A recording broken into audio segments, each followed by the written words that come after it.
A partir de agora, aqui na Brasil Atual, Colibri na Quarentena. Uma conversa com quem está envolvido em trabalhos de cultura e entretenimento em tempo de pandemia. Colibri na Quarentena, um momento para refletir e se reinventar, na música, no teatro, no cinema e em todas as expressões de arte.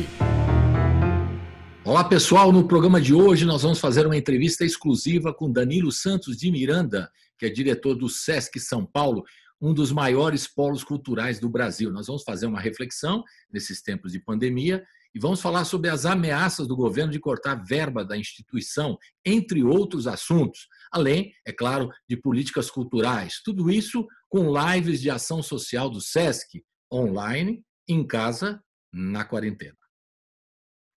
Bom, nós estamos em contato agora com o Danilo Santos de Miranda, diretor do Sesc São Paulo. É um dos maiores polos de cultura do Brasil, o Sesc São Paulo.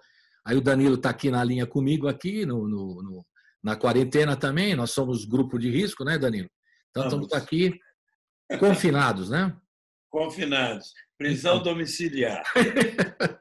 Tem que ser bem-humorado mesmo, né, senador? Ó, só vai me corrigindo aí, porque eu vou falar errado aqui de repente. 8 mil funcionários, um público semanal de 650 mil pessoas, 43 unidades em 21 municípios. É isso, né? Quase 20 mil refeições por dia servida para o povão aí. Não é fácil. E a primeira questão é que todo mundo preocupado. No primeiro dia da quarentena, eu estava fazendo Hora do Rango, você conhece o programa lá, com o violeiro Ricardo Vinini. E aí, no intervalo do programa, ele que estava com um show no Sesc marcado para daquela data 2 dias, né? Foi cancelado. Aí ele falou: Colibri, o que eu vou fazer agora sem o Sesc? E nós todos, o que vamos fazer sem o Sesc? Aí eu fiquei preocupado, falei, cara, não sei como responder, mas vamos perguntar para o Danilo. Estou perguntando agora. Somos os únicos programadores que estamos nessa situação, outras instituições, outros contratadores de artistas, de manifestações culturais, estão todos na mesma situação nessa quarentena, que é necessária em função da realidade que nós enfrentamos, que é absolutamente surpreendente, né? Nós não tínhamos a menor previsão de algo parecido com isso. Então, nós tivemos que tomar providências meio urgentes, não apenas porque as autoridades proibiram aglomerações, reuniões de teatro, mas nós mesmos já tínhamos percebido que teríamos que entrar nessa situação porque não havia como manter uma programação intensa. O nosso grande interesse é levar ao maior número possível de pessoas a mensagem, seja a mensagem cultural, seja a mensagem das nossas atividades todas, na questão da atividade física, na alimentação, na questão dos debates, enfim, abranger o maior número possível de pessoas. Ora, esse é um conceito agora completamente alterado, né? Nós não podemos mais trabalhar com essa ideia na cabeça de que queremos encher nossas unidades, que vamos atingir o maior número de pessoas possível, a não ser através do virtual. Então, nós incrementamos muito o virtual, e sobre isso a gente vai falar, mas, de qualquer forma, uma coisa importante para esse violeiro e para todos os artistas que tinham algum compromisso já estabelecido conosco, para aquele primeiro momento, nós procuramos corresponder ao que nós tínhamos combinado. Então, de certa maneira, nós até adiantamos e fizemos com que esses artistas que já estavam programados recebessem alguma paga algum pagamento pelo seu compromisso, tendo em vista que o cancelamento não se deveu a uma atitude do artista, mas a condições absolutamente acima da sua vontade, da nossa vontade. Esse é um problema gravíssimo que nós enfrentamos.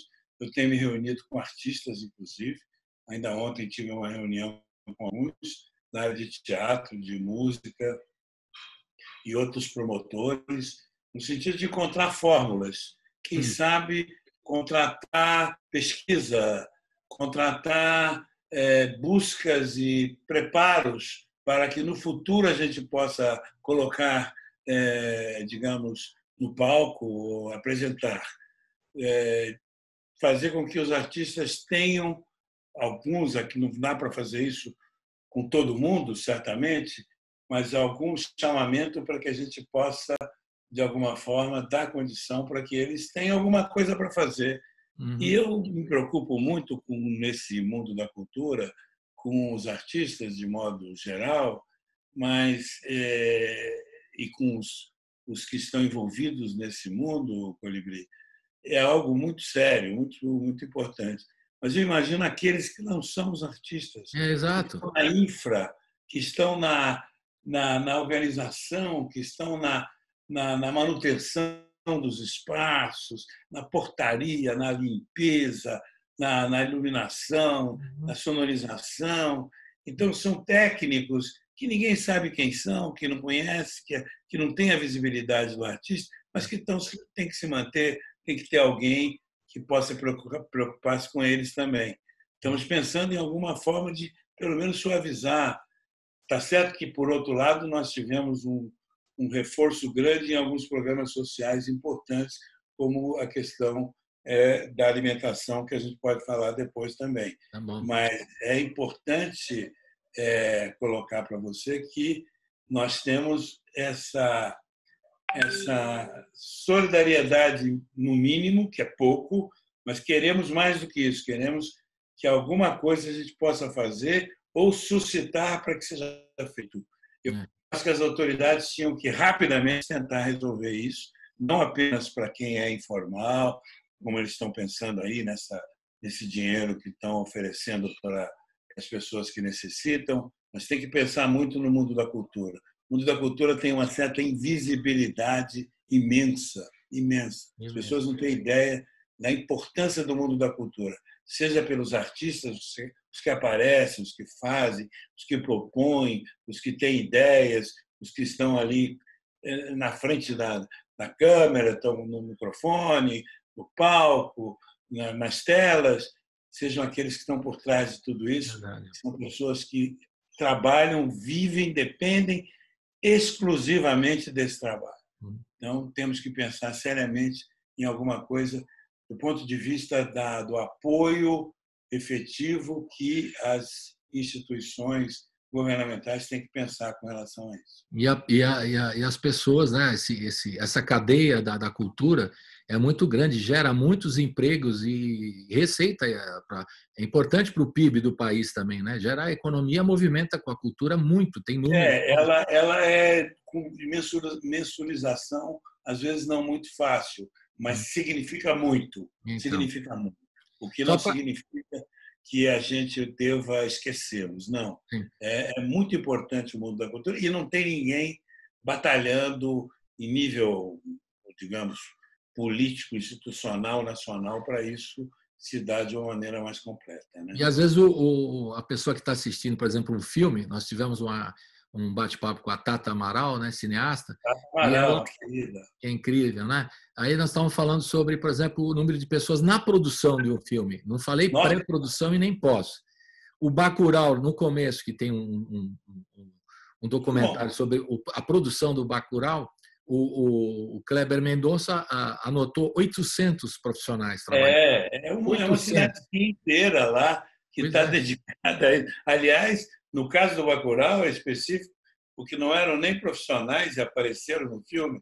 Exato. Então, lá, realmente, o filme, inclusive, foi mostrado lá primeiro para exatamente envolver e mostrar como foi importante uma cidadezinha do interior do Rio Grande do Norte, né, que foi a Bacurau ficcional. Exato. Aí, se você vê no final do filme aqueles créditos, vai falar, não é todo mundo que está trabalhando nisso, não é possível. Aquela lista gigante é gente que está trabalhando, muita gente. E a preocupação... trabalha no filme, é isso mesmo. Isso. E é uma lista aqueles créditos finais, às vezes não presta muita atenção, mas é uma multidão. É uma multidão. Exatamente. O programa de televisão é a mesma coisa. Pois é. Menos agora, a tecnologia está facilitando. Exato. Essas lives todas estão sendo feitas, é o artista e o equipamento e acabou. Agora, uma questão que você tocou muito importante são esses anônimos, né, da cultura. O sujeito que puxa o cabo, o cara da luz e tal. O Cabo Man. Exato. E esse iluminador. Como é que a gente vai poder ajudar eles, né? Porque os artistas podem fazer lives e pedir contribuição e tal. Aí vai num ponto que a Fabiana Cotes, a nossa amiga, falou aqui numa das entrevistas, dizendo que tem que ter lives, mas com ação social. Não adianta só fazer, eu estou aqui, eu estou compondo aqui no meu confinamento, olha que legal e tal. Mas, inclusive, olha, aproveitando, você pode reparar que nossas lives têm o selinho do Mesa Brasil junto. Exato. O que é esse Mesa Brasil Sesc, né? É uma invenção que já faz algum tempo, tem mais de 20 anos, que vem da época do Betinho, vem na época do combate à fome, Fome vem Zero. na época do programa Fome Zero, né, que foi usado, inclusive, como um dos exemplares no programa do presidente Lula na época, né? Esse programa nosso chamado Mesa Brasil hoje. E ele tem uma força no Brasil inteiro, tem muita gente passando fome porque não tem renda nenhuma, que não tem meios algum de poder sobreviver. Então, uma dessas ações, esse chamado Mesa Brasil, que a gente coloca nas lives nossas, visa exatamente chamar a atenção para esse programa. É um programa que simplesmente vai buscar alimento aonde está sobrando de algum jeito, ou por doação, ou por vencimento, ou quase vencimento. Vencimento de prazo, não, mas quase vencimento, em ponto de, em vias de vencer, né, em supermercado, em centrais de abastecimento, onde for, e leva para onde está faltando. Então, nós temos arrolado milhares de doadores e milhares de entidades que levam alimento para as pessoas carentes, de modo geral, todas. E com muita possibilidade agora de novas inscrições, novas instituições que estão entrando para poder receber. Isso acoplado à ideia das lives, da ação artística. Tem gente, em algumas áreas do SESC no país, que tem feito diretamente lives para arrecadar alimentos. Nós não estamos fazendo com essa intenção diretamente, mas aproveitamos a oportunidade de atingir muita gente para chamar a atenção para esse programa também. Beleza. Já que você deu o gancho aqui, vamos fazer o primeiro intervalinho aqui, intervalo, que a gente vai fazer já ouvindo uma live do Zé Cabaleiro, que foi um dos primeiros a fazer live nesse projeto do Sesc Live. Então, a gente vai fazer um intervalinho e segue aqui com o Danilo Santos de Miranda, diretor do Sesc São Paulo. Eu não quero ver você cuspindo ódio. Eu não quero ver você fumando ópio pra sarar a dor. Eu não quero ver você chorar veneno. Não quero beber o teu café pequeno. Eu não quero isso, seja lá o que isso for. Eu não quero aquele, eu não quero aquilo. Peixe na boca do crocodilo, braço da Vênus de Milo acenando tchau. Não quero medir a altura do tombo, nem passar agosto esperando setembro, se bem me lembro. O melhor futuro, este hoje escuro, o maior desejo da boca é o beijo. Eu não quero ter o Tejo me escorrendo das mãos. Quero a Guanabara, quero o Rio Nilo, quero tudo ter, estrela, flor, estilo, tua língua em meu mamilo, água e sal. Nada tenho, vez em quando, tudo quero, mais ou menos quanto. Vida, vida, nomes fora zero. Quero viver, quero ouvir, quero ver. Nada tenho, vez em quando, tudo, mais ou menos quanto. Vida, vida, nomes fora zero. Se é assim, quero sim, acho que vim pra te ver.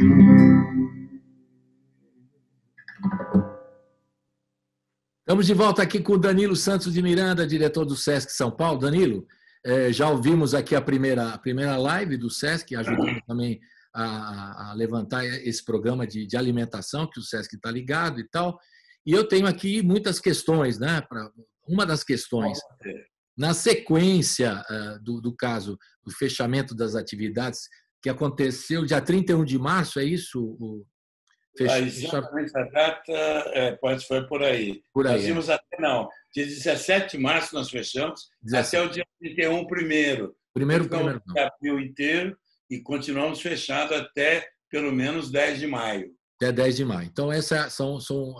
E quando fechou, além dessas questões dos shows e tal, também veio, através do governo federal, aquela história de cortar 50% do sistema S.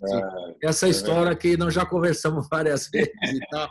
Eu mesmo assinei, eu e muitos jornalistas que se preocupam, assinei um abaixo-assinado lá, um trabalho de realmente impedir que isso aconteça. Para impedir que isso aconteça, né? Eu não sei, eu ia falar desagravo ou falar um manifesto, não sei se era um manifesto. Era tudo isso. Mal pensada, eu diria. Né? Aí veio essa história e tal, e já há um tempo do governo Bolsonaro, desde o começo, que eles estão querendo lhe dar uma facada no SESC. É uma aproveitar a oportunidade. Então, e aí você esclarece mais uma vez, Danilo, porque tem uma questão aí constitucional. Por favor, explique para as pessoas. Então, Colibri, na realidade, já desde o início, até antes de tomar posse, o pessoal da área da economia dizia que pretendia dar a famosa facada no Sistema S. Sistema S que engloba muitas organizações, muitas entidades que existem, cada um com uma história, desde os anos 40, do século passado, com compromisso de ordem social, mantido pela contribuição das empresas. Muito bem. No caso nosso, do SESC, é uma entidade que está muito, muito vinculada ao interesse público desde a sua origem. Ela procura desempenhar o seu papel e fazer um trabalho de caráter educativo, usando não apenas a educação formal, coisa que existe no Brasil inteiro, no Brasil praticamente em quase todos os estados, mas no SESC São Paulo nós não temos propriamente a educação formal, mas temos um trabalho educativo fortíssimo, ligado à cultura, à atividade física, à alimentação, à saúde, ao bem-estar, debates, discussões, trabalho voltado para idosos, para crianças.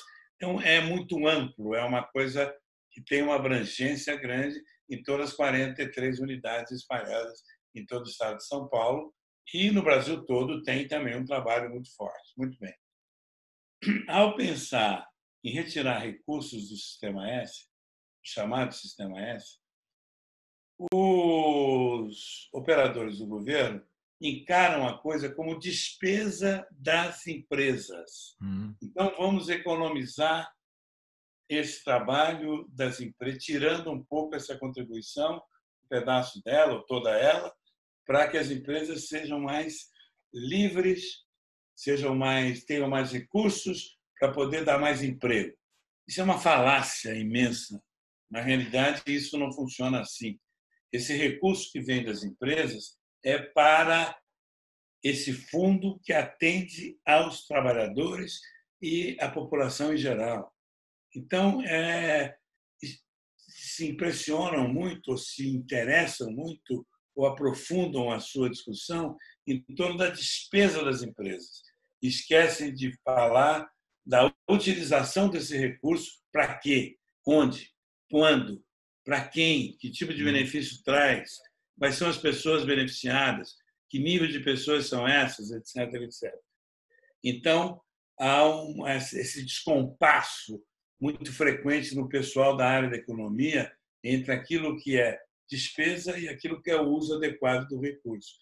Né? Então, retirar recursos do SESC e dessas entidades nesse momento significa exatamente prejudicar aqueles que são beneficiados, ou seja, os trabalhadores e a população em geral, que vai ter menos, não vai ter recursos para receber os serviços que são oferecidos no campo da alimentação, no campo do social, no campo da educação, no campo da atividade física, no campo do lazer, no campo do esporte, o esporte inclusivo e em todas as atividades que o SESC oferece. Sem falar da questão cultural e a cultura como um elemento educativo sempre, que é como nós encaramos a cultura.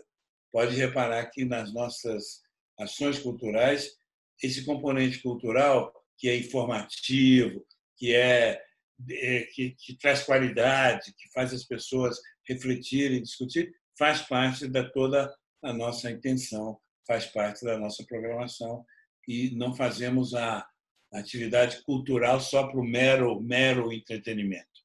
Claro que é necessário também, mas não é o que nós fazemos. Sem falar nas publicações do SESC, do CD da gravadora, né? Gravações, tudo. 40 mil idosos, né? Eu que agora 40 mil idosos. Eu estou no grupo de risco, eu estou preocupado. Então, 40 mil idosos, pô. Então, né? Não é brincadeira atender essa população. 50% da gente agora está certo que é por 3 meses. A gente não sabe direito o que vem por aí. A gente não tem ideia clara. Uma das questões mais graves colocadas por essa pandemia é a chamada imprevisibilidade. Nós não temos isso claro. Verdade. Nós estamos vivendo no imponderado, nós vamos mergulhar no escuro. Nós estamos... Claro que a gente tem algum... vamos abrir tudo de uma vez e tal, e daí? E o que vem depois? Vai ter mais quarentena na frente? Vai precisar, não vai precisar? Qual é a questão? Vai abrir para depois fechar, Danilo? Para fechar de novo? Não pois sabemos. Então, é muito imponderado tudo, é muito imprevisível. Então, dizer que vai ser só esses 3 meses de desconto de 50%, eu não sei. Eu tenho a impressão que a luta agora é impedir que isso seja aprovado, porque ainda não foi aprovado até agora a medida provisória. A medida provisória entra em vigor, é um mecanismo legal. O presidente da República lança a medida provisória, ela entra em vigor, mas ela é submetida à votação. Se ela não for votada, ela cai no prazo previsto, ou ela pode ser discutida e cair durante a discussão, o que pode acontecer. Então, ela não entra em vigor efetivamente. Então nós estamos que isso aconteça. Temos que seguir com o abaixo-assinado mais ainda. Mais ainda, é verdade. Claro. Agora, Danilo, no caso assim, vamos supor que não quero fazer esse cenário, mas tem que perguntar como jornalista, né? Claro. Num cenário de que haja esse corte, no sistema S, eu não sei, mas o SESC, você responde pelo SESC, né?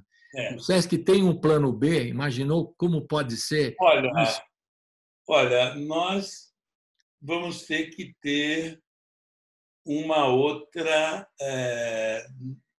normalidade, ou seja, o normal vai ser diferente, ou seja, a previsão para o futuro, a partir de agora, dada a gravidade e a transversalidade dessa pandemia, ou seja, é uma questão que abrange todos os aspectos da vida, todos, não há nada que fique de fora disso, né?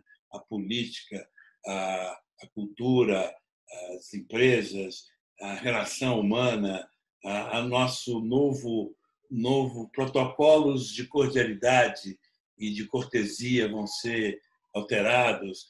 A gente não vai poder cumprimentar os outros da mesma maneira.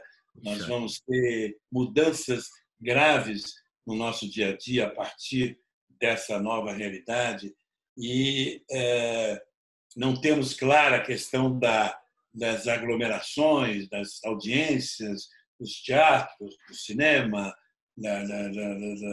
da quantidade de pessoas dentro de um espaço, das exposições, enfim, tudo isso vai sofrer. O virtual resolve uma parte do problema, mas o virtual não resolve tudo, né? Claro que não. Infelizmente, não. E queremos voltar a ter uma relação mais ou menos normal, ou antigo normal, né? Então, tudo isso vai sofrer modificações. Não sabemos com clareza ainda o que vem pela frente, como vai ser as exigências de um novo SESC. Mas, certamente, nós vamos ter uma programação que cumpra o objetivo da instituição. E o objetivo da instituição tem a ver com essa ação permanente de bem-estar, de voltar para a construção de uma cidadania consciente, conhecendo realmente as suas realidades, seus direitos, suas obrigações, de uma maneira clara, essa visão da cidadania completa, em todos os sentidos, usando todos os mecanismos para que isso seja realizado. Seja debate, seja através da educação direta, seja através da educação não formal, seja cultura. Então, tudo isso vai acontecer e as pessoas para fazer isso são essas pessoas que nós temos, as pessoas que estão treinadas, que estão aí. Então, nós não temos a previsão de nenhum corte, nenhuma medida de contenção avassaladora. Vai depender um pouco de como vai ser também o nosso comportamento da arrecadação, de como é que nós vamos funcionar, como é que nós vamos receber, como vai ser o financiamento daqui para frente. Então, nós não temos a previsão, nesse momento, por enquanto, nós não temos a intenção de mexer em nada do nosso quadro, não alterar nada, mas é claro que lá na frente nós vamos entender como vai ser a nossa realidade. Se a gente vai poder continuar nosso plano. Nós temos um plano de expansão, né? Temos um plano de expansão amplo, seja no interior, seja na capital, novas unidades. Eu me lembro na inauguração do SESC Guarulhos, que é uma maravilha.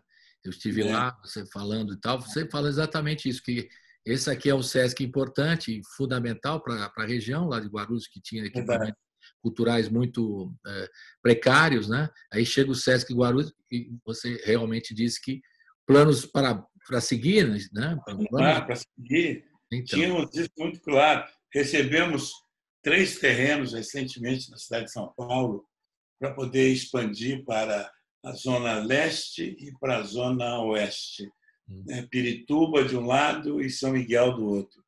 E 2 terrenos maravilhosos que nós estamos recebendo da Prefeitura de São Paulo para construir uma unidade, novas unidades.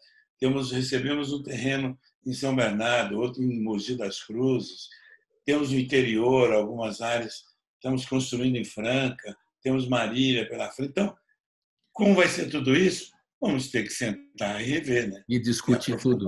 Não para cortar, para ver se vai ser possível aquele mesmo projeto, se vamos ter que trabalhar com outro projeto, se vamos ter que rever o projeto ou não. Então, tudo isso está na pendência, na dependência. Porque, embora a gente está vivendo essa profunda crise atualmente, nós vamos passar por isso, né? E vamos voltar a ter um país com perspectiva de crescimento. A gente tem esperança de mudar as coisas aí um dia. Né? Temos muita esperança. Agora, Danilo, antes do mais um intervalinho, a questão que eu queria colocar para você. Você não acha que nesse momento da pandemia ficou claro, ou ficou nítido, né, para muitos, essa desigualdade social do país? Por exemplo, na hora de confinamento, né? A gente, não, eu tenho o privilégio, você também o privilégio de poder ficar em casa na quarentena, e a pessoa que mora na periferia lá, as dificuldades na periferia, o sujeito que mora junto lá como é que ele vai se isolar? Então, a gente ficou muito claro que a gente está falando assim de forma até, digamos, elitista, elitista. É verdade. Fiquei muito preocupado. Falei, tá bom, eu estou aqui no confinamento. E o sujeito lá? Aí eu entrevistei os rappers lá de Diadema, eles me contando a situação, que é todo mundo junto. Como é que vai a pessoa que está contaminada vai isolar? Não dá para isolar. Mantenha a distância. Mantenha a distância como? Então, você não acha que ficou muito claro, as pessoas mais sensíveis, como você e muita gente ligada à cultura, falam, poxa, o país é desigual, né? Muito desigual.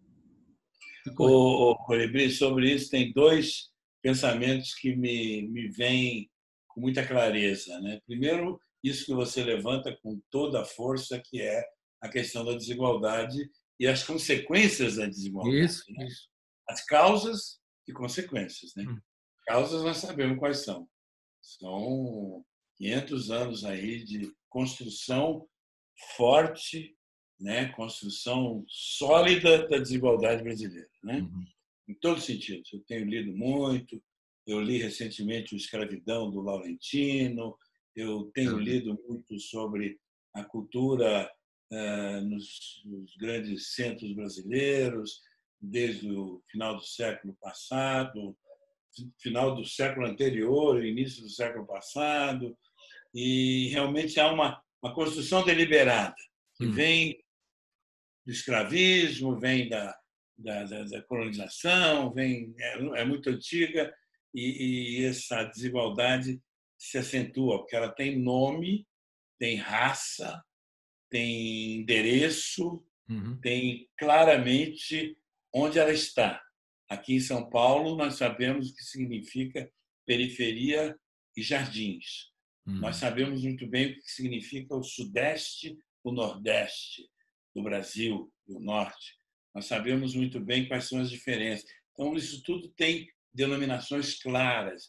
E esses autores, esse do Laurentino é flagrante, que é, para mim, esse livro dele chamado Escravidão é fantástico, é o último livro do Laurentino, vale a pena ler, porque ele mostra com clareza essa construção sólida, forte, muito bem engendrada da desigualdade brasileira, né? Primeiro aspecto. E o segundo aspecto que eu acho muito curioso, que apareceu de uma maneira muito forte em toda a fala do neoliberalismo, a conversa dos grandes economistas querendo salvar o mundo, achando que o mercado é isso, o mercado é aquilo, o mercado resolve, a presença do Estado indispensável para resolver os problemas desse país. Um Estado sério. E mesmo com esse Estado ameaçado do jeito que está, com pessoas pouco interessadas no crescimento e na valorização do próprio Estado, crescimento não no digo de tamanho também, de certa maneira, mas da sua importância, do seu peso, do seu significado para a sociedade, mesmo assim, né, essas pessoas são contra esse tipo de Estado, há necessidade do Estado, que eles mesmos estão percebendo que existe. Há necessidade do Estado. Os neoliberais estão pensando, né? Então, como é que é? E o SUS? A importância do SUS. O pessoal não estava nem aí com o SUS, né? O SUS é que está aí segurando. Né? Exato. E a Previdência Social, como é que funciona? E as questões foram buscar a questão da renda mínima, parecia a coisa do velho Eduardo. Nosso grande Suplicy. Muito mais do que isso. É muito mais do que isso. O Eduardo deve estar feliz, mas não, claro, não por a situação, mas porque a ideia que ele bate e combate a vida toda está se voltando, está vindo com força. Uma necessidade, então, né? Uma necessidade. Necessidade real. Então, nesse sentido, eu acho que o coletivo tem que prevalecer sem nenhum demérito das ideias que valorizam o ser humano, valorizam o indivíduo para algumas. Mas nós estamos falando agora da questão da manutenção de uma sociedade. Né? E isso está muito presente, e não é só aqui, né? Exatamente no momento em que a direita, de alguma forma, começou a ter uma prevalência em boa parte do mundo, né? Inclusive aqui no Brasil. Então, pegar isso como dois elementos, assim, essa questão da desigualdade e a questão da presença do Estado, como algo realmente que se contrapõe e aparece como uma emergência. Agora, por outro lado, tem alguma coisa que tem que ligar isso de uma maneira correta. E o que é? É a percepção de que nós sozinhos não somos nada. Verdade. Outra ou questão. Nós somos solidários ou estamos impossíveis de continuar vivendo nessa. Esse sentimento. A solidariedade está aí muito forte, muito presente. E solidariedade, quando é oficializada, tem a ver com essa noção de Estado, tem a ver com esse combate à desigualdade, tem a ver com as alterações necessárias para uma sociedade melhor. Então, a questão de uma sociedade melhor, mais equânime, mais igualitária, está, no fundo, prevalecendo, e eu espero que isso fique presente de maneira sólida quando nós passarmos por esse túnel, né, de negritude, de coisa ruim até o fim. Né? E o importante, a gente sabe que nada será como antes, como diria a música, né? E a gente tem que aprender lições com esse momento de tragédia, de pandemia. Aprender essas lições de solidariedade, né? Muito importante. Vamos fazer mais um intervalinho rápido, porque tem muitas perguntas aqui, porque agora precisa ser um papo, hein, Danilo? Porque nós já fizemos aqui uma discussão aqui. Agora vamos responder o povo que está fazendo pergunta. Vamos ouvir, então, o Chico César, que fez uma live bem legal aqui no Sesc. Vamos fazer um intervalinho, daqui a pouco a gente volta com o Danilo aqui. Se arraia eu paro, tá? Eu só queria que essa praga morresse, que esse vírus infitete sumisse, que acabasse logo disso e me disse, que alguém gritasse que isso tudo findosse e alumiasse essa escuridão. Eu só queria que você me abraçasse, que me convidasse pra ir numa delicatessen, uma padaria talvez fosse mais fácil, pra rirmos juntos até doer o osso, da fantasia de não soltar a mão. Será que é mal desejar o mal ao mal pra ver evolução? Será que o tal do tão propagado caos vai causar iluminação? Será que aqui permanecerá hora extra e serão? Sei não, sei não, sei não.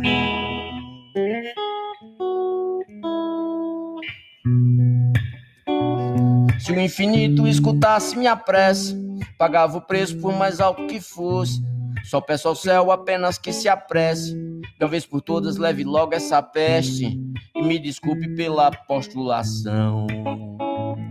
Eu só queria que você não pensasse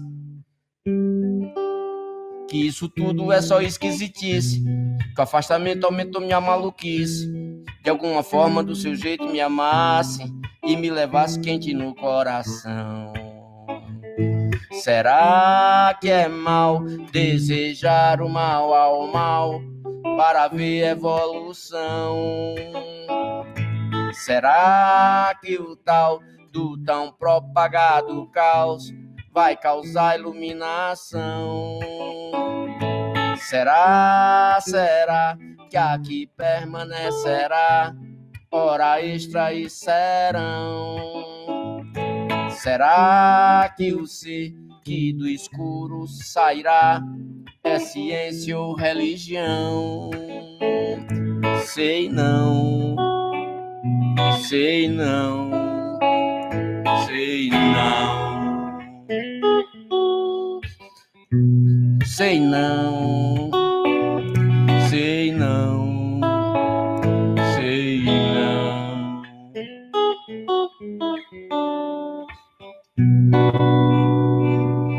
É isso aí.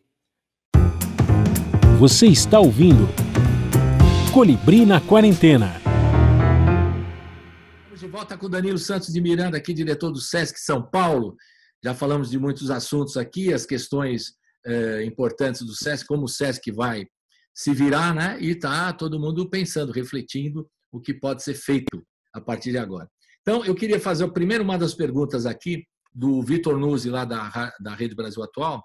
Ele pergunta assim, esse governo está preocupado com a cultura? Em algum momento, por exemplo, a nova secretária da Cultura procurou o Danilo Santos de Miranda, lá do Sesc, para conversar sobre cultura?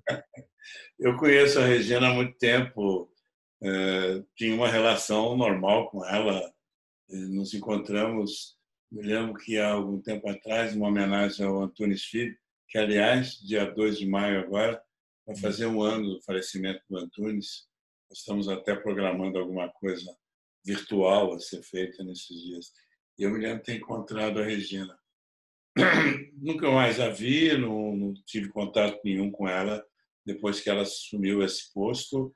E me parece que ela não dispõe das condições para poder funcionar bem e ter um papel. A cultura não é muito valorizada, já não tinha sido antes na atual gestão e não acredito que isso venha a mudar muito. Então, a expectativa com relação ao nível federal, com relação ao amparo, ao suporte, ao apoio à cultura, não me parece que seja muito possível. A própria Lei Rouanet anda meio ameaçada e com alteração, ela parece que deseja mudar alguma coisa, mas não está conseguindo, não teve nenhuma. Eu não tenho informação detalhada a respeito do que ela tem feito. Mas ela não te procurou, não te procurou. Não me procurou. Embora você conheça ela há muito tempo, né? Eu a conheço há muito tempo. Só para saber. Outra questão aqui do Paulo Salvador, lá da Rede também, da Fundação Comunicação, Cultura e Trabalho, ele está preocupado e fez uma pergunta no sentido dos trabalhadores, das unidades. Você falou que ainda tem aquela medida provisória, nós estamos aqui no abaixo-assinado, contra isso, o corte de 50% do orçamento e tudo mais, mas você já respondeu, de certa forma, que pretende manter todas as unidades e todos os trabalhadores. Mas isso existe um prazo? Ou se houvesse... Olha, nesse momento não há nenhuma previsão em relação a isso. E eu espero, sinceramente, lutarei bravamente para que isso não se altere no decorrer dos próximos meses. Beleza. Então, eu não posso dizer para você, não vai acontecer nenhuma demissão. Isso não há condição de fazer, porque o normal da atividade nossa tem pessoas que saem, pessoas que entram. Eu, por enquanto, a medida mais prática e objetiva, nós teríamos admissões. Pelo plano de expansão nossa, nós precisávamos de mais gente em alguns setores. Isso nós não vamos fazer nesse momento. O plano de expansão, aquele que você falou lá no... por enquanto, ele está suspenso. Suspenso. Ele está cancelado, ele está suspenso. Então, em decorrência disso, não temos previsão de ampliar o quadro. Mas a nossa previsão era, anterior a esse cataclismo, era de ter um quadro ampliado ainda esse ano. O Danilo, falou-se aí, alguns amigos da música, pensando assim, será que o SESC vai poder terceirizar serviços, quer dizer, passar coisas que o SESC fazia com a estrutura que ele tem, no caso de uma emergência? É um projeto só, né? Poder ajudar ou colocar isso a serviço de outros profissionais, quando não puder trabalhar com... Porque tem como você falou, tem 8.000 funcionários, né? De repente, se você tem que fazer uma contingência, não pode desenvolver, contratar mais, mas também vai ter dificuldades na operação das unidades. Pode acontecer.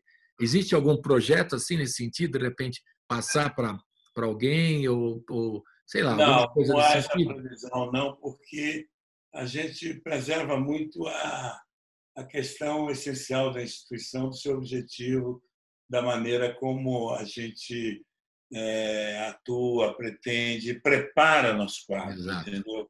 Então, não há previsão. Nós temos muito, isso sim, prestadores de serviços que atendem à programação nossa. Se isso vai continuar ou não. Tá. Prestadores, os que não são contratados, é isso? Exatamente. Entendi. A gente pretende continuar. Por exemplo, vou montar uma exposição, eu não posso fazer essa exposição toda por gente somente da casa.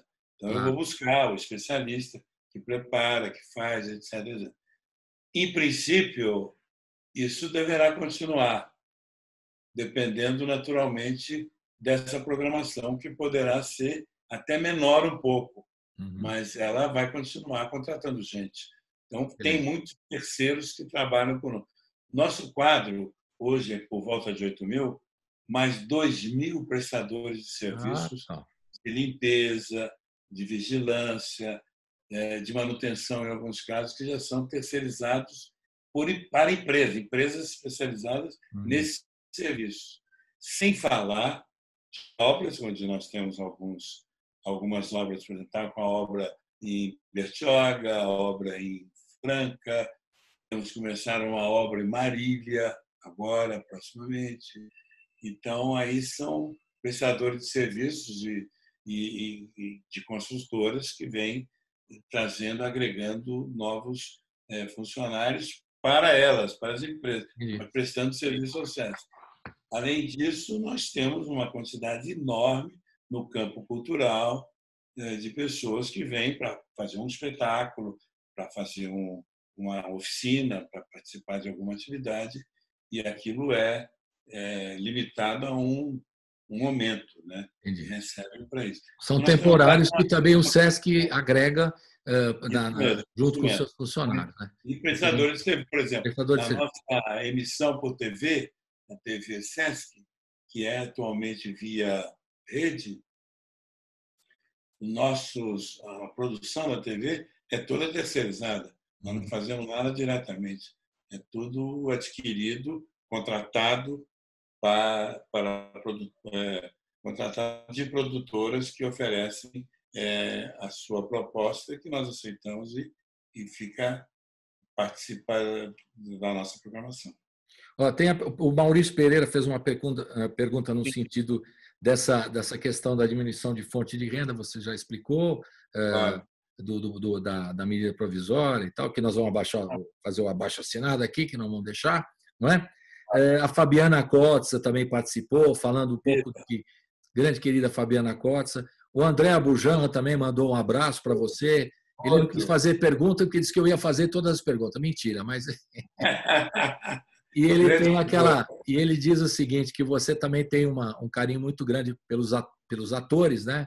Especialmente pelo pai dele, e ele nunca vai esquecer, né, do Antônio Abujanra.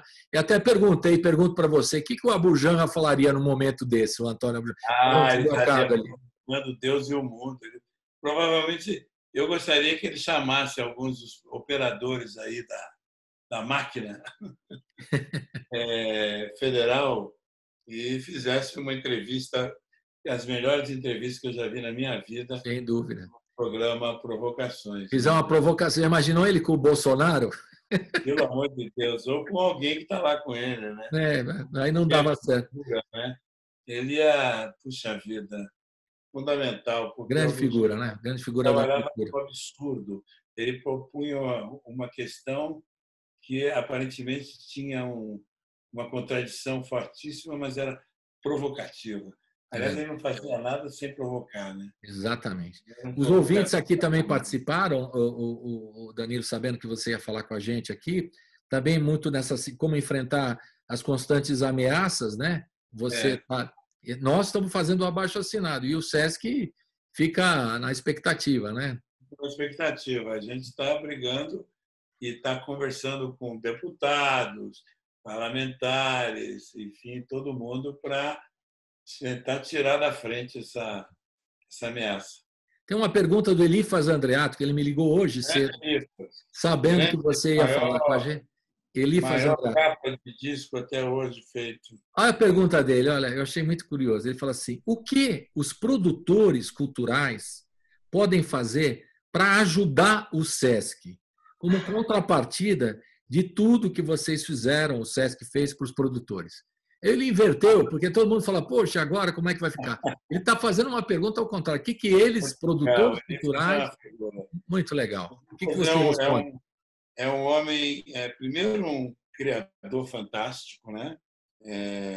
Como designer, como enfim, propositor, e já teve publicações importantíssimas, e é um homem ligado muito a esse sentimento popular tão verdadeiro, né? Aquele almanaque que ele fazia com a TAM, se não me engano, né? Isso. A TAM. Era o jornal, era uma revista de bordo da TAM. Almanaque, uma revista de bordo. Almanaque Brasil.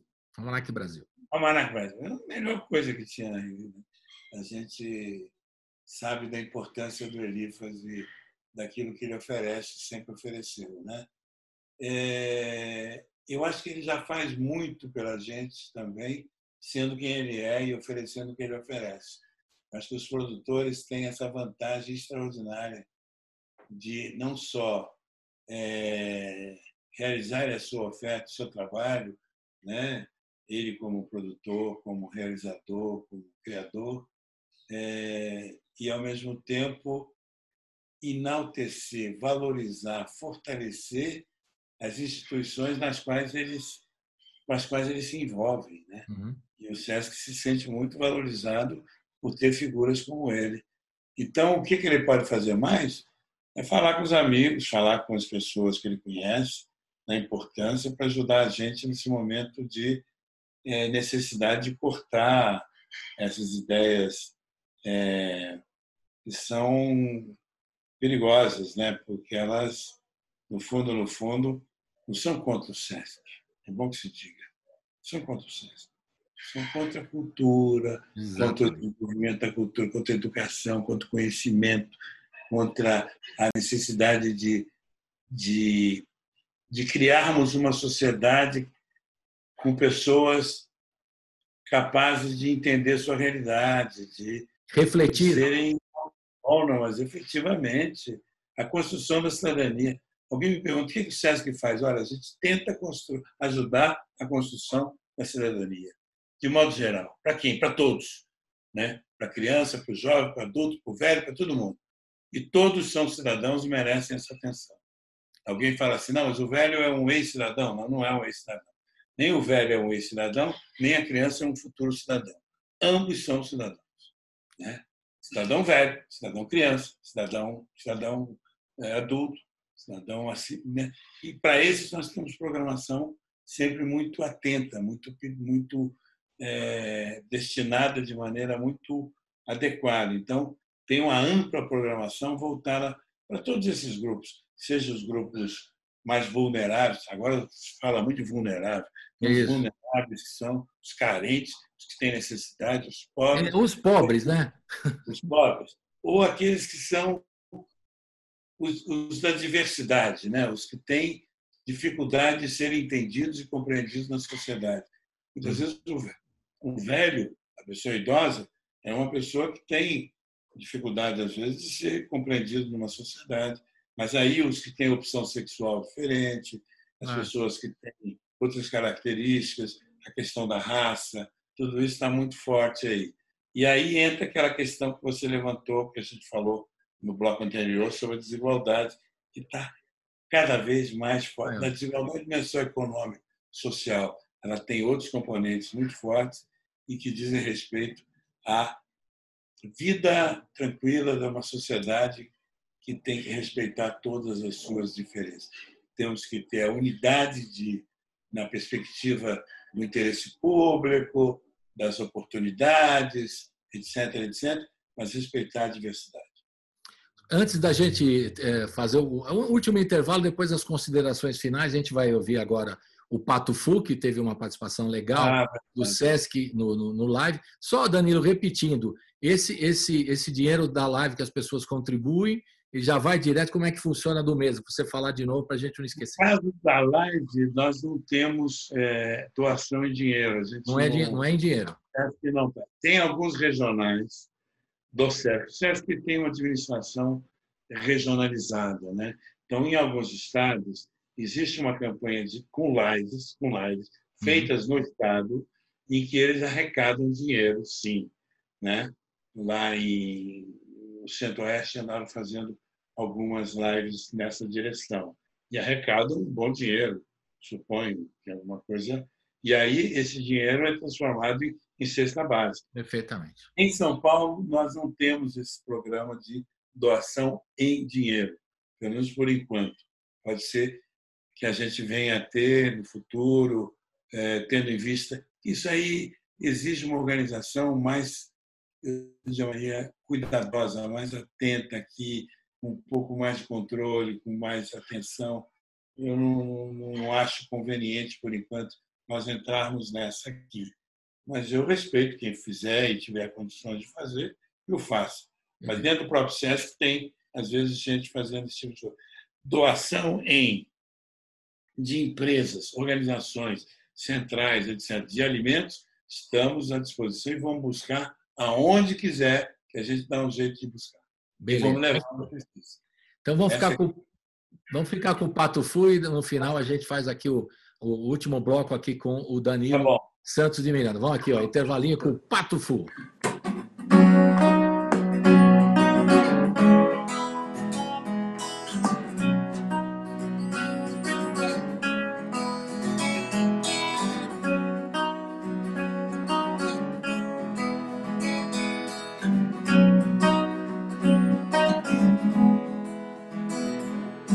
Tempo, tempo, mano velho, falta um tanto, ainda eu sei, pra você correr macio. Como os une o novo sedã. Tempo, tempo, tempo, mano velho. Tempo, tempo, tempo, mano velho. Vai, vai, vai, vai, vai, vai. Tempo, amigo, seja legal. Conto contigo pela madrugada, só me derrube no final. Ah, ah, ah, ah, ah.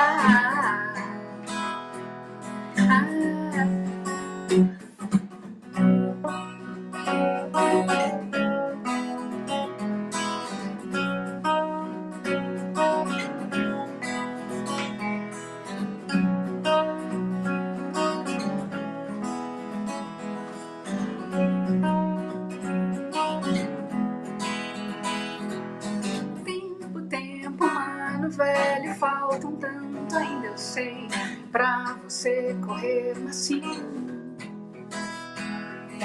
Como os une novo sedã. Tempo, tempo, tempo, mano velho. Tempo, tempo, tempo, mano velho. Vai, vai, vai, vai, vai, vai. Tempo, amigo, seja legal. Conto contigo pela madrugada, só me derrube no final.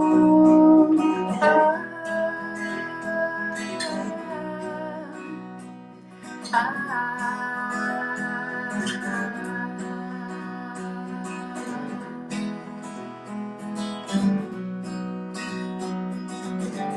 vai, vai, vai, vai, vai, vai, vai.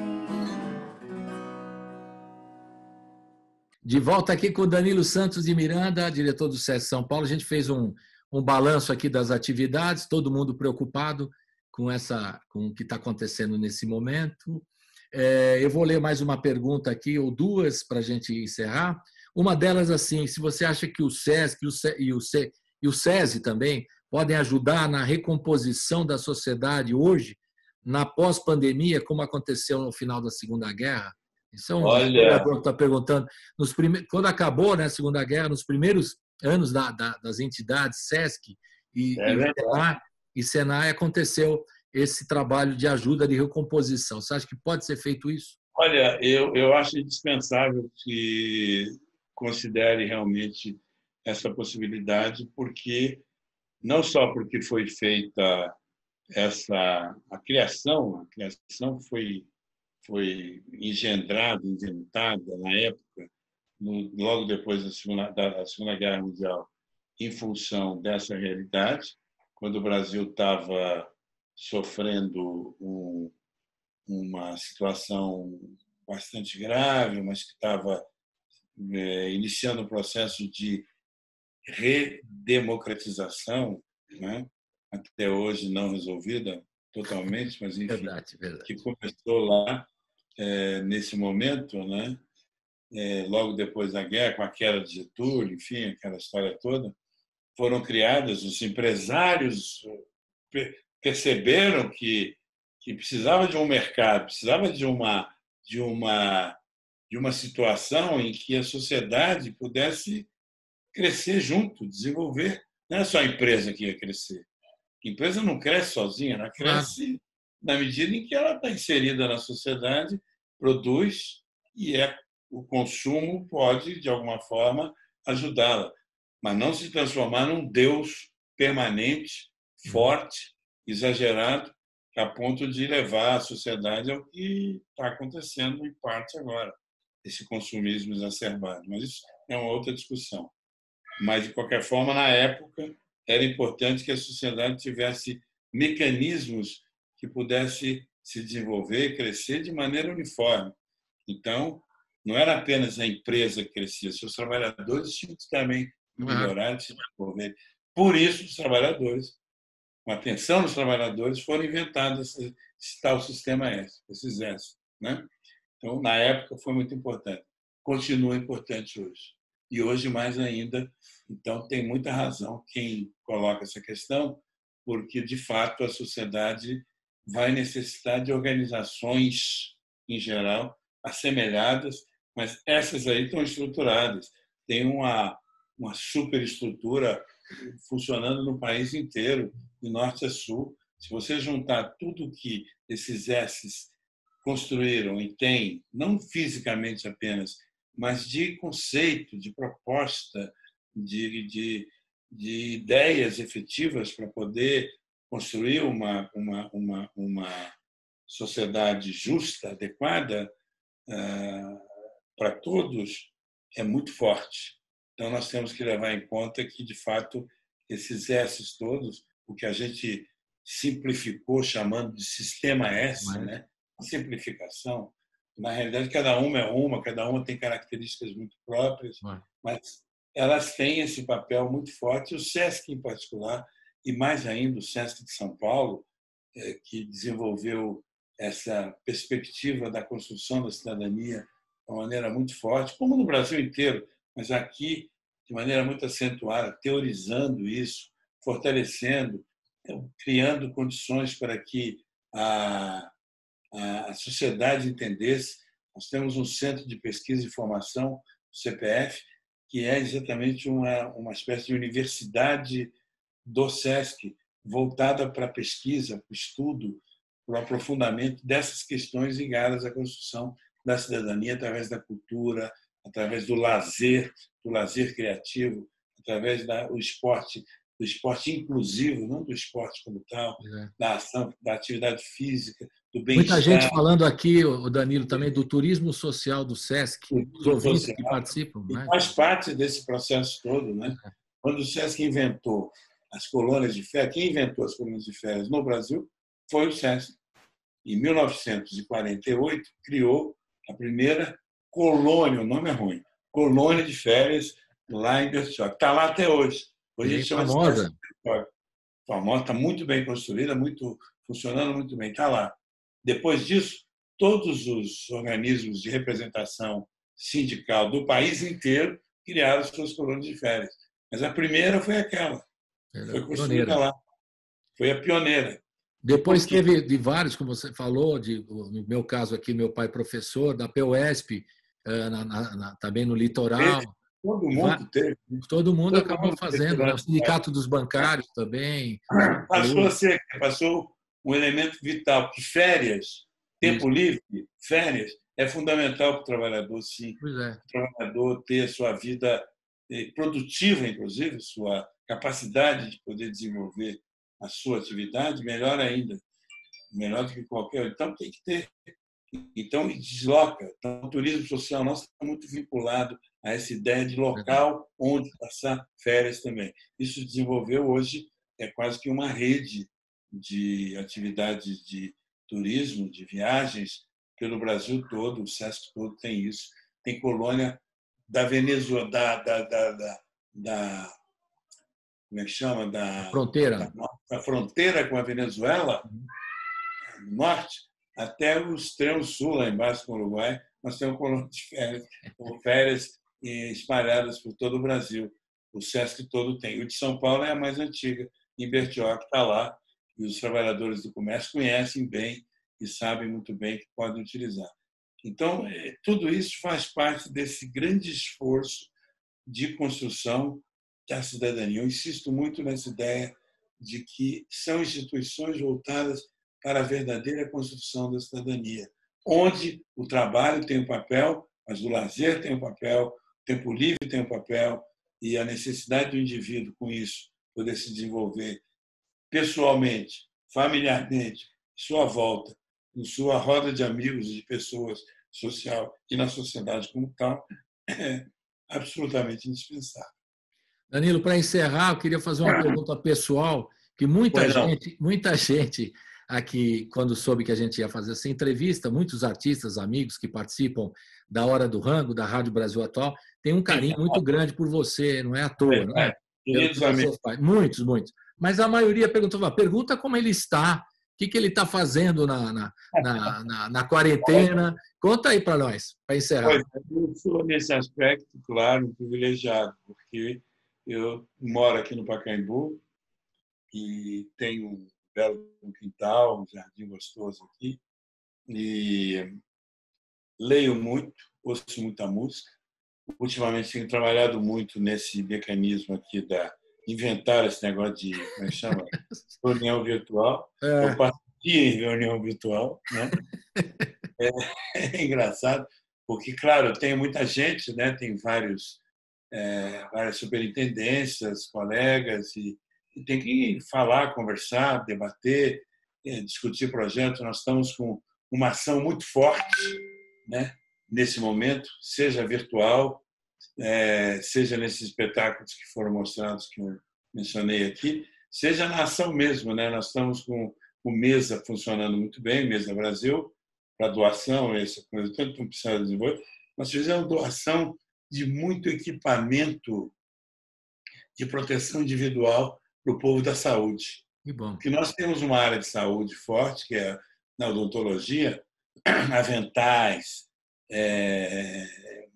máscaras e essas toucas, luvas, isso tudo a gente está cedendo porque a gente tinha um estoque razoável. Isso diminuiu bastante nesse período de quarentena, de forma que a gente teve que diminuir também o atendimento com relação à odontologia. Nesse caso, nós fizemos essa doação em grande quantidade.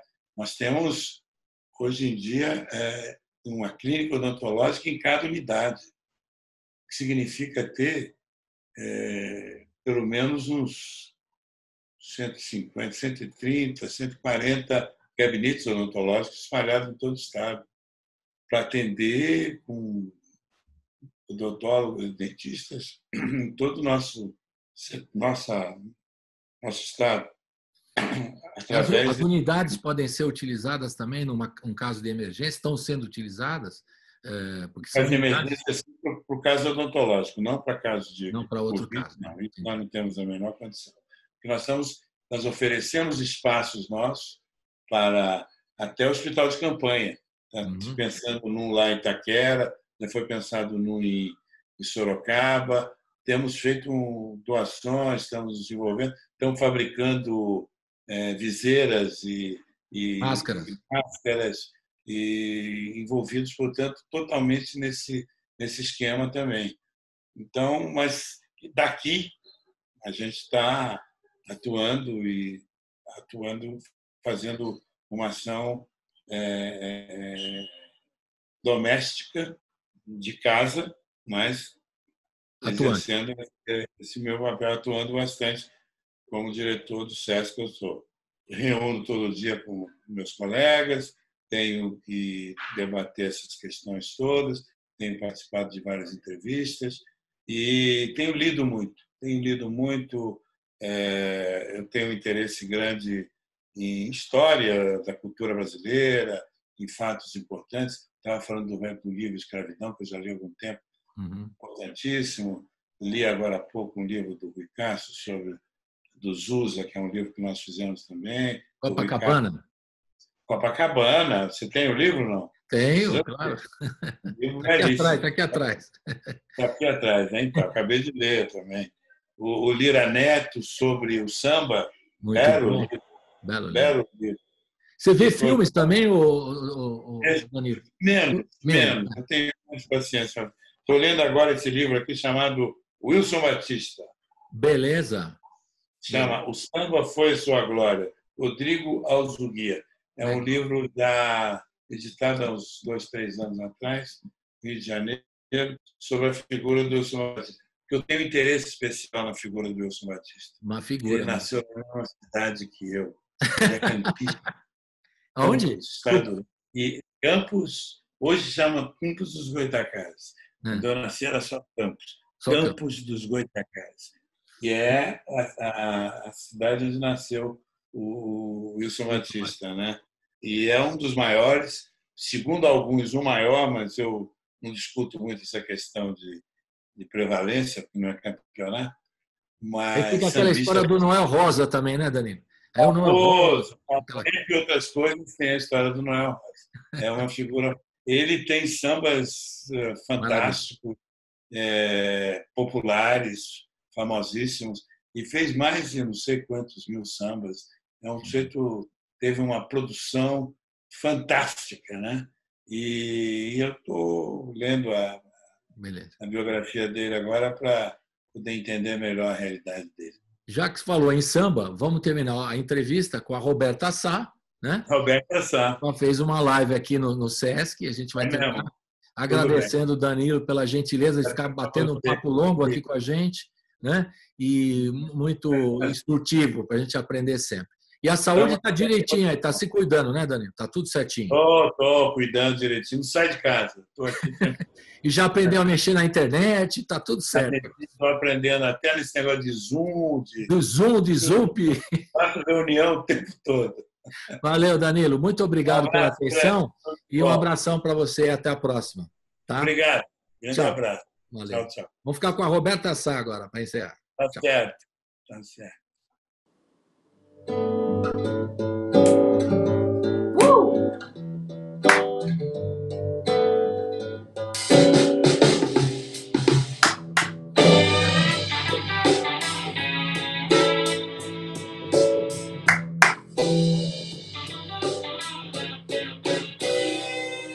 Tanta saudade eu sinto de você.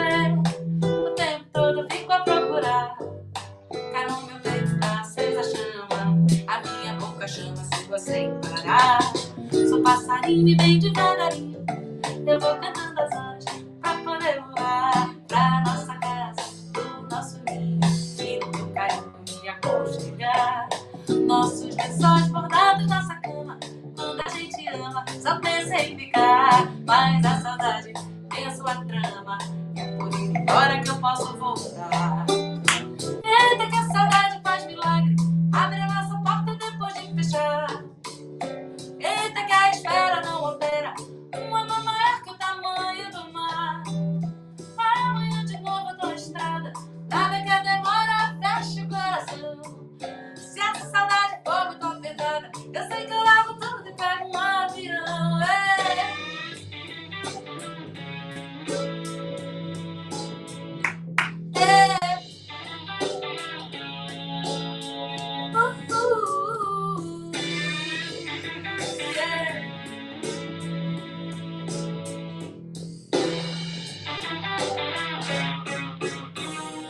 Tanta saudade eu sinto de você.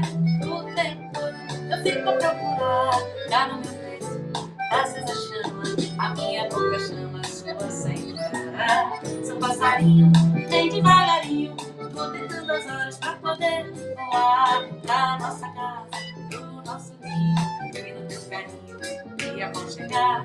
Nossos lençóis bordados, nossa cama. Enquanto a gente ama, só pensa em ficar. Mas a saudade tem sua trama. E é por ir embora que eu posso voltar. Eita, que a saudade faz milagre. Abre a nossa porta depois de fechar. Eita, que a espera não opera. Um amor maior que o tamanho do mar. Amanhã de novo eu tô na estrada. Nada que a demora feche o coração. Se a saudade for muito apertada, sei que eu largo tudo e pego um avião.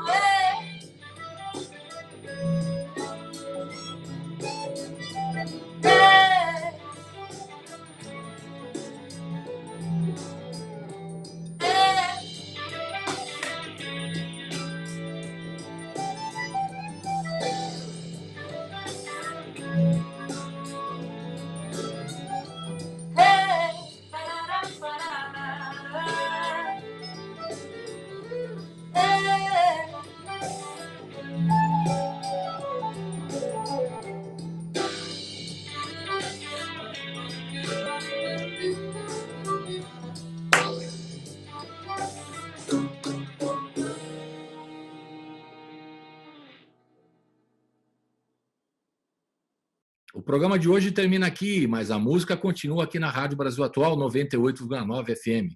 Hoje nós vamos reapresentar uma entrevista com Rodrigo Borges, do clã Borges, a segunda geração do Clube da Esquina. Fique com a gente.